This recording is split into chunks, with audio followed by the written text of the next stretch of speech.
people are trying to do a million different things rather than just focusing on one avenue and just trying to scale that. All right, here we go. Everybody, welcome to episode 3 of the Wholster Real Estate Wholesaling podcast. Today we have Faisal Morsi with Pinpoint Skip, a skip tracing and list building outfit based out of Maryland. Faisal, how are you, buddy? I'm doing great. Thanks for having me. Yeah, absolutely. It's good to see you. I want to hear all about your story. You have a really interesting story, and I think there's a lot of questions that people probably have about skip tracing and what it is. I know that I probably have some questions. There's a lot of things that I didn't know when I was first starting out too. So I think this is going to be a really good topic to cover.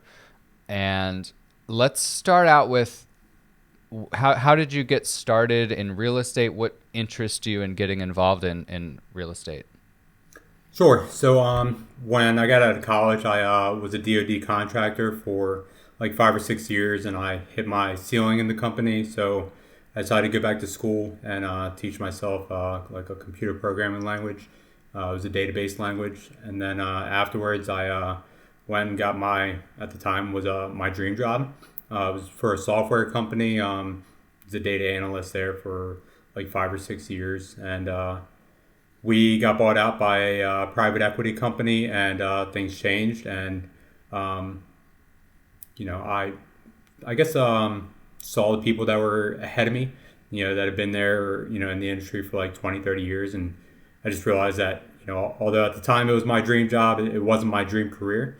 And so I started looking into real estate investing. I flipped my first house in 2018, and it was a absolute disaster, which should have taken 6 months. Ended up taking 14 months, and I probably lost like $10,000, but it was still cheaper than college. So Sure. Took a little break. Took a little break. Found out that my wife was pregnant, and then decided to start looking into rentals. I bought what would have been my first rental right at the beginning of COVID, 2 weeks after my kid was born. And, with COVID, shut everything down, delayed the project. I went over budget, and just decided to flip it, and ended up making like $50,000 on that rehab. So, Oh, wow. yeah. So at the end of 2020, I was like sitting on like a $50,000 nest egg, and I got fired from my job at the beginning of last year. Oh. And so I don't know. I mourned the loss of that job for like 15, 20 minutes, and kind of decided to go into real estate full time, whether it was my choice or not. Yeah. And just my wife was freaked out, and so I just told her, like, here's the game plan. Give me 6 to 8 months to figure this out, and if I can't, then I'll try to find a job come summertime. And so I took that nest egg and I invested, I think, like $20,000 or $30,000 into my data and systems, just starting a wholesaling company. And as I got more and more into it, I realized that there had to be a better way. So I started looking into different data providers with the eventual intent of selling the data, but I wanted to test it in my business first. So end of last summer, I found a provider that I liked, started testing it in my business a year ago now, and have been crushing it ever since. So beginning of this year, I started selling that data to other investors, just kind of a proof of concept. And when they started getting deals, that's when I just decided I'm going to go full steam ahead with it. So that's when I just started selling the data, and it's kind of blown up ever since. Well, that's really great. You hit so many different points that I want to go back a little bit. The first thing I want to talk about is that first flip you did in 2018, you said? Yeah. Tell us about that. All right. So I hired a coach who he was super experienced. He was too experienced. So, the delta between where he was and me starting out was too big of a gap. So a lot of the prices that he was getting didn't really apply to someone starting out. So Okay. he taught us to go find contractors on Craigslist, and that was terrible advice, unfortunately. Yeah, that does sound like not great advice. Yeah, I mean, it worked in his business, but that's not, obviously he was more experienced and knew what to look out for and knew the pricing and stuff like that. So, Yeah. and as you can imagine, every contractor that I bought in fired. The next person that came in had to fix the previous person's work. So I ended Yeah. up firing like three different contractors. And finally, I got a referral from another contractor that did my carpet. And I got two guys that work for another investor, but basically fixed the house on the side and got me to the finish line. And the silver lining, or I guess the happy ending, is I still use them to this day. Oh, really? Yeah, That's great, because sometimes it's really hard to find. Even a good contractor sometimes is hard to keep around for a long time. yeah, absolutely. So good for you. And you said you lost some money on that deal, which is the college of real estate, right? Of course, yeah. And that does happen. I think most of us, if you've been in the business long enough, you've lost a little bit of money somewhere along the lines. But there's always a lesson to be learned there. And it sounds like the lesson that you learned on this one is, know your numbers on the contracting side, and maybe don't hire off of Craigslist. That was the last time. Yeah.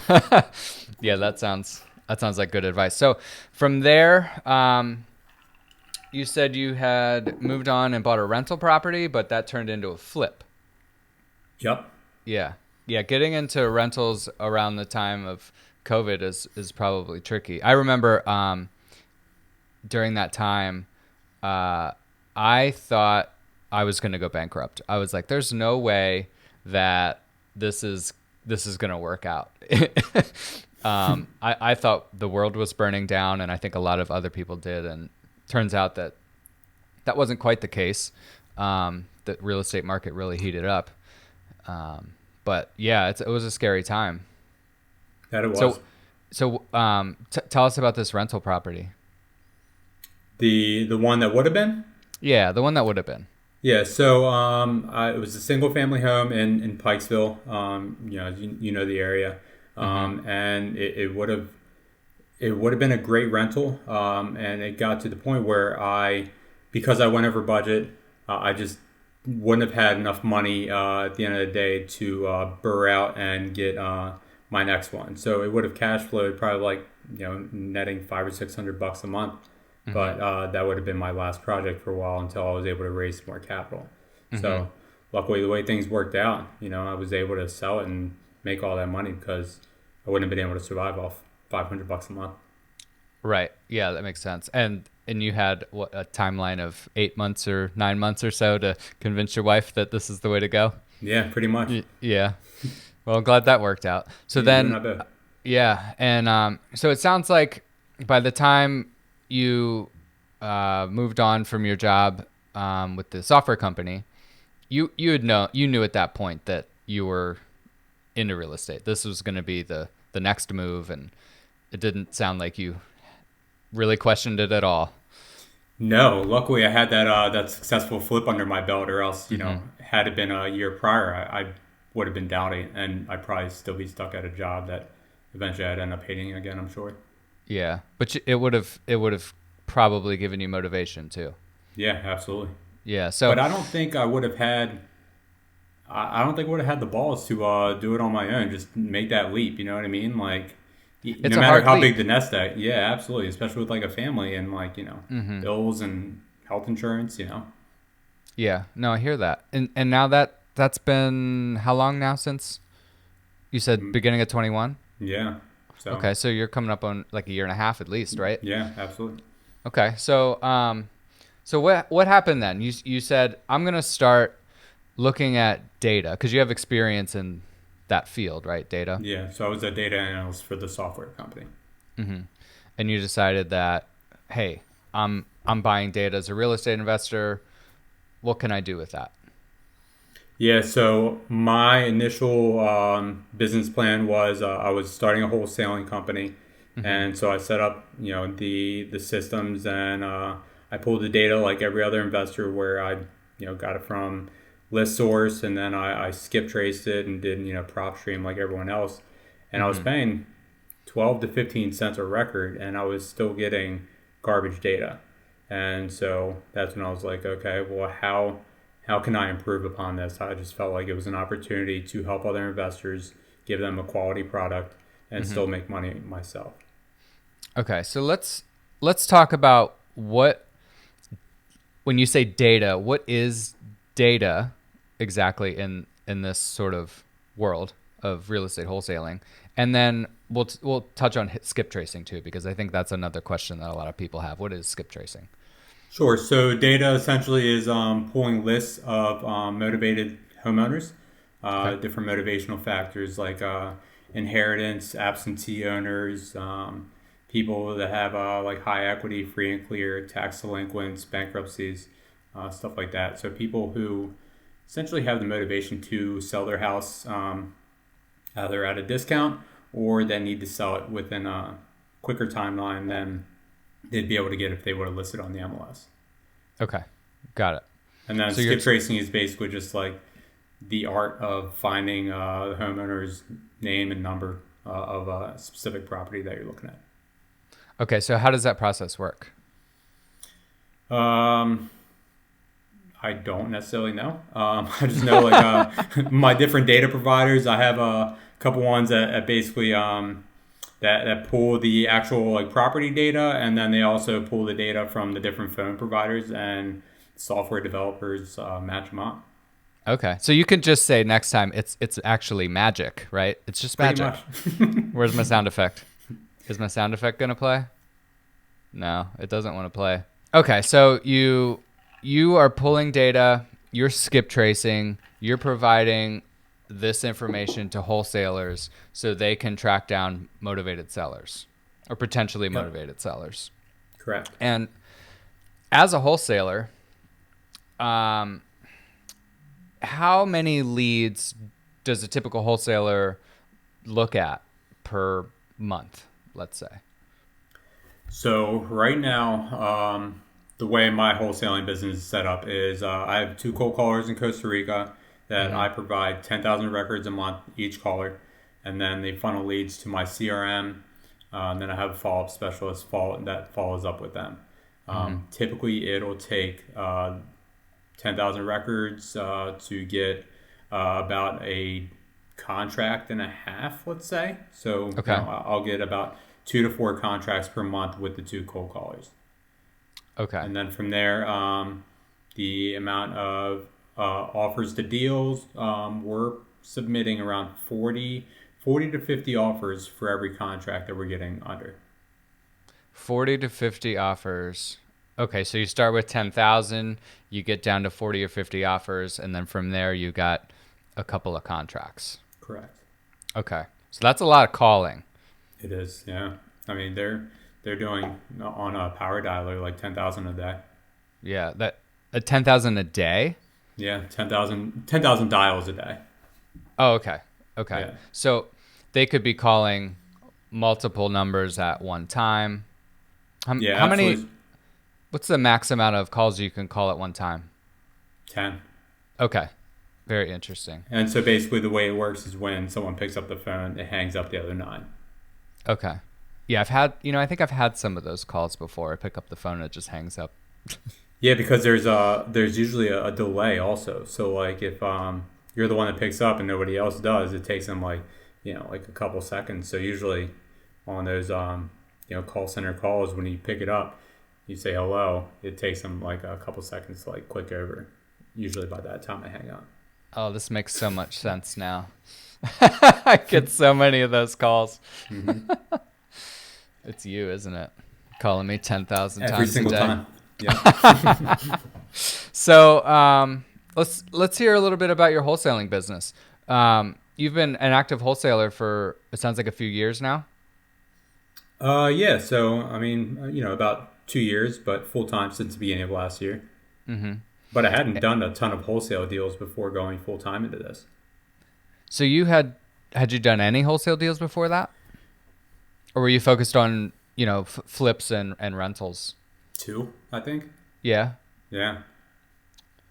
And what And made it's you not like want to? they didn't net me a lot. So my very first wholesale deal was from that first property that I had. Next door neighbor came over, and I was just literally sitting on the stairs with him talking, and he said his dad had a property that he wanted to get rid of, and that he was talking to another wholesaler. Mm-hmm. And so I got it under contract at $10,000. It was I mean, you're familiar with the area. It was in Park Heights, so Okay. wasn't the greatest area off of Ricetown Road, and I initially found a buyer for it for 13,000.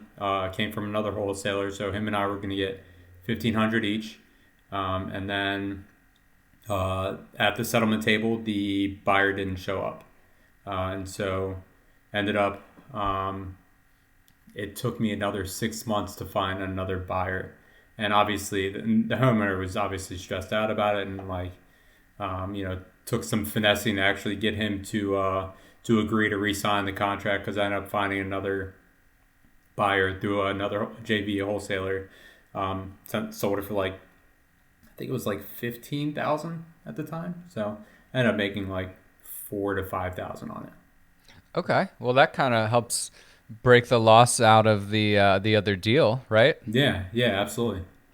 Yeah, talking to neighbors is so important. The last one of the last episodes we did, we were talking with a wholesaler who they go in and they try to talk to all the neighbors, because you never know who else is around that might also have something that they want to sell, and you can create that personal relationship by being there and by showing them, hey, this is what we're doing. Here's this house. This is the way it looked, and then this is how they're going to look at the end of the day. And I think that really helps.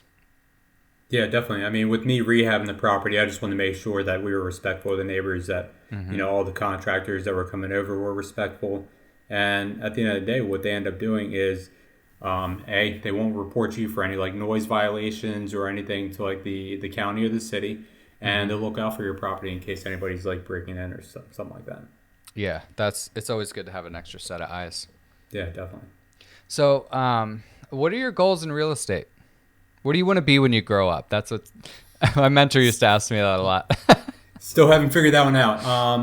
I don't know, with real estate, just kind of seeing where this takes me, and just to continue to scale this. I'd like to eventually have a rental portfolio, but with interest rates the way they are, I'm gonna hold off on that for a little bit, and then just I just want to see where Pinpoint Skip goes. To be honest with you, this is kind of exciting to me, because I get a lot more reward by adding value to other investors than helping a homeowner out of their situation. Although that's a lot more profitable than selling data is right now.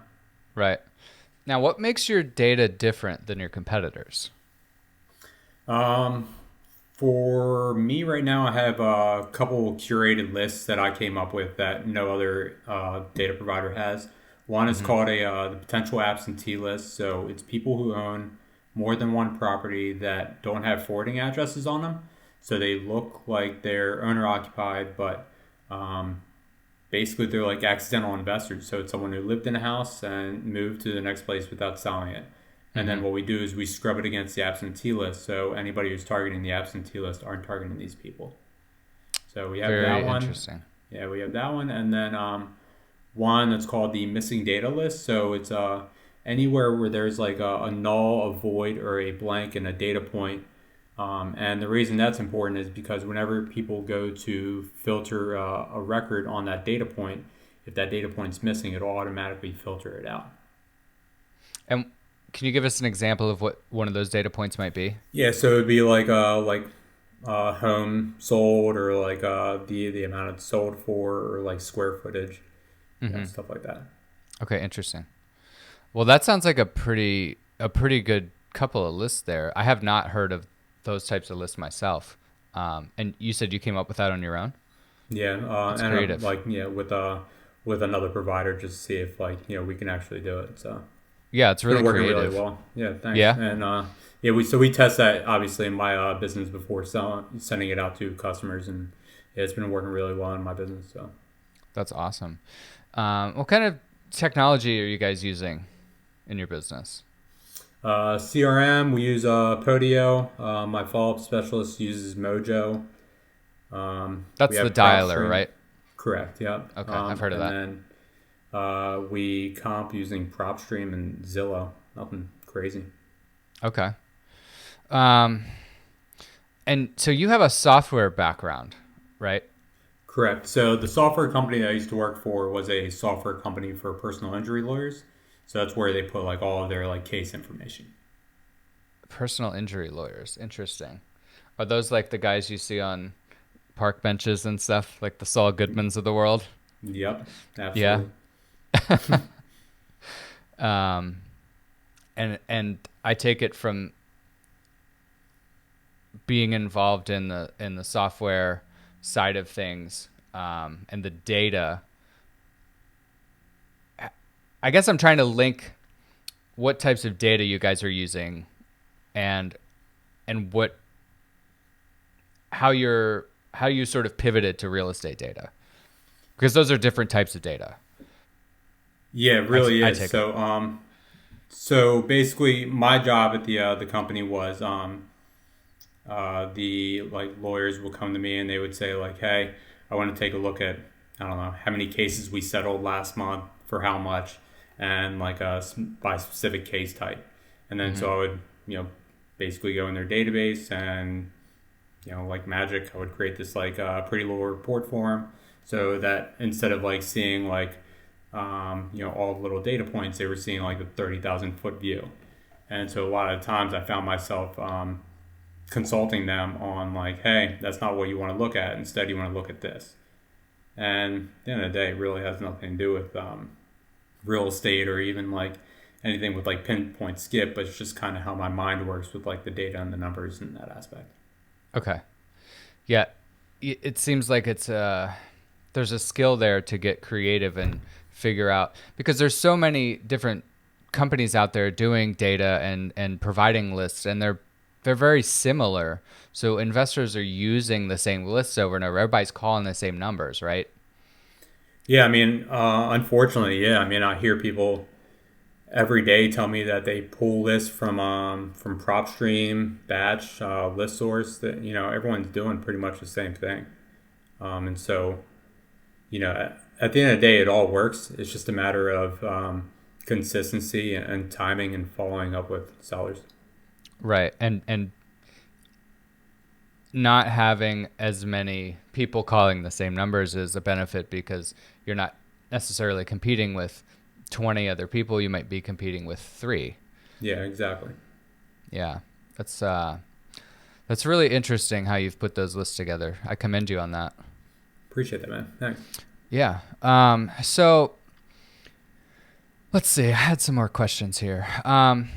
What is a tip that you have for a real estate wholesaler or investor that's looking to get into the business as it relates to pulling data, and what to look for when looking at a data company? Sure. So I use a technique in my business called in my wholesaling business called list stacking. So I use software called REI Sift. You can go out and get it's like 50, $100 a month, and you literally upload each list based on the like pain point. So code violations, tax delinquents, and then I layer it with like some of the equity stuff, like people who own the property free and clear or high equity. And the people that appear on more than one list is what we target first. So list stacking is basically, I mean, literally just pulling all the property information and then like stacking those lists on top of each other to see who appears on more than one list. And in my business, we target the people who are on stacked lists first. So for new people, what I suggest is invest in that software, and instead of targeting 10,000 people, just target the people who are the most motivated and the ones that are on the stack list. So instead of like trying to cast a wide net, you're doing more of like a sniper approach.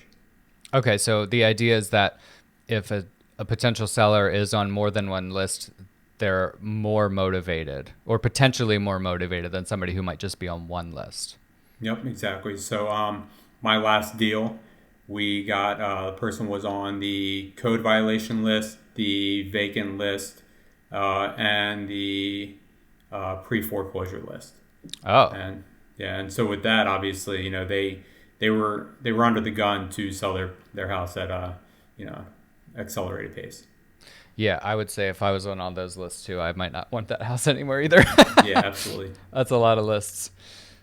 Okay, that's very cool. All right, let me see. I think that's all really the questions that I had for you today.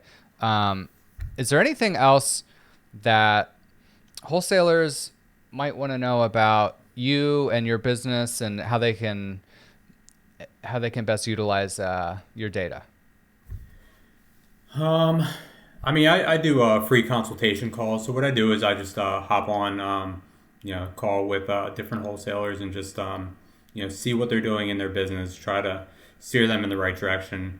Because I hear the frustration in people's voices all the time that they tried texting, it didn't work, and then they tried calling, it didn't work, and then, people are trying to do a million different things rather than just focusing on one avenue and, just trying to scale that.